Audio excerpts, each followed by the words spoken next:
Ukraine has punched through Russian lines in what appears to be a new stage of its counteroffensive. My name is Jerome Starkey. I'm the defence editor at the Sun newspaper, and this is our digest of the last week of the war in Ukraine.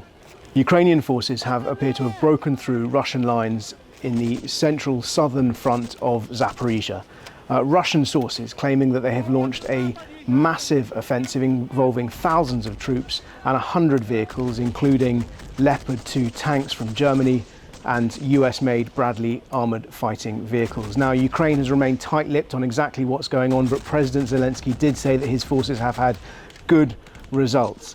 If these reports are correct, it would suggest that Ukraine has been made a significant breakthrough, possibly getting past the minefields and the built-up established Russian defences, which could be an opportunity for subsequent forces to pour in and exploit. So that is definitely something to watch. It comes just days after a Russian Ka-52 Alligator helicopter was shot down, reportedly by British Starstreak missiles. Reports from Ukraine suggest that a Stormer vehicle, which is a light tank which can carry up to 17 Starstreak missiles, was involved in this strike. It was Ukraine's 38th Marines which reported shooting down the Alligator. These Russian attack helicopters have played an important and deadly role in stalling and slowing down Ukraine's offensive. As Ukraine's forces have advanced, they've been met with minefields and helicopter attacks. It's been hard for them to take their air defences forward with them, and that's been a challenge they've been facing over the last couple of months. So the shooting down of these helicopters, potentially significant development, significant good news for Ukraine. This helicopter shot down this week over the southern Donetsk region. There were at least 5 helicopters shot down in June. All of this comes against a backdrop of increased tension over food supplies for the world since Vladimir Putin pulled out of the grain deal, which allowed Ukraine to export some of its grain around the world. We've seen a number of things happen as a consequence of that. Russia has ramped up the missile strikes in the south of the country against the ports in Odessa, and most recently, and perhaps most alarmingly, against the Danube ports. The Danube right on the edge of NATO territory, marking the frontier between Ukraine and Romania. Grain warehouses in that area hit by Russian missiles. Russia claiming that that route is used to bring in weapons which have been Western weapons which are supporting Ukraine's counteroffensive. Only today we've seen Russian claims that they've thwarted an attack. They claim they thwarted an attack against one of their warships in the Black Sea. And of course, Vladimir Putin today hosting African leaders from across the continent. Some 17 African leaders have attended St. Petersburg for the Russia-Africa biannual summit. Not as many leaders this time as there were 2 years ago. That is a consequence of Russia's growing isolation as a consequence of its invasion in Ukraine. But nonetheless, the message that Russia is trying to put out is that in fact that Putin is the man trying to bring peace and stability. He is claiming that he wants to continue grain exports around the world, and it's the West that is thwarting that ambition. Clearly, it was Russia which pulled out of the grain deal, which is limiting supplies, and NATO nations have warned they fear Russia may be planning a Black Sea blockade. As a consequence of that, NATO has said that it's stepping up its air and drone patrols over the Black Sea, warning as well that the risk of miscalculation has increased as a result of these increased tensions. Thank you very much for your questions. The first question we had is, why is the Kirch Bridge still standing? This is the bridge that links mainland Russia to occupied Crimea. They've hit it twice during the course of the war, but the bridge is still standing, which is a good question. The Kirch Bridge, hugely strategically and symbolically important, and that's why we've seen the Ukrainians try and hit it twice. The short answer is that destroying bridges is incredibly difficult, and it's even more difficult when you have to do it from afar. That Ukraine hasn't, as we understand, been able to get engineers in place to the bridge because it's deep behind enemy lines, so they've had to rely on more innovative means of trying to attack it.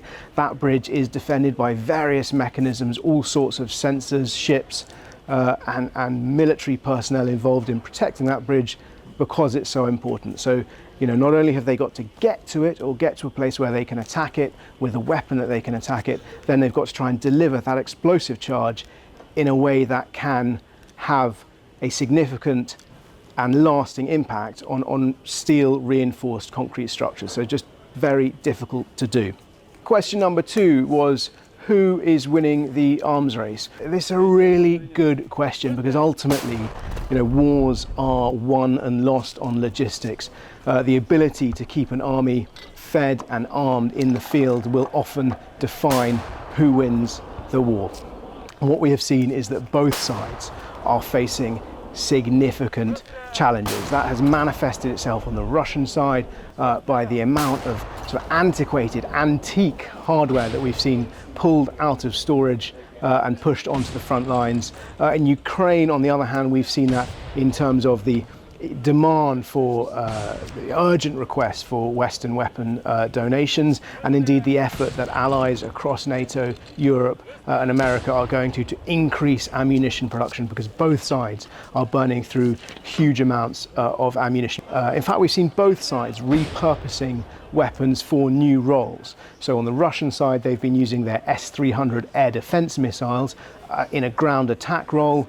We know that the UK has supplied its Brimstone anti-tank weapons in a ground-to-ground role. Brimstones were initially developed to be fired from jets, but because Ukraine doesn't have the right jets or enough jets, UK manufacturers, scientists based at Porton Down, the UK military research facility, have re-engineered them so that they can be launched from vehicles. So both sides adapting, both sides stretched.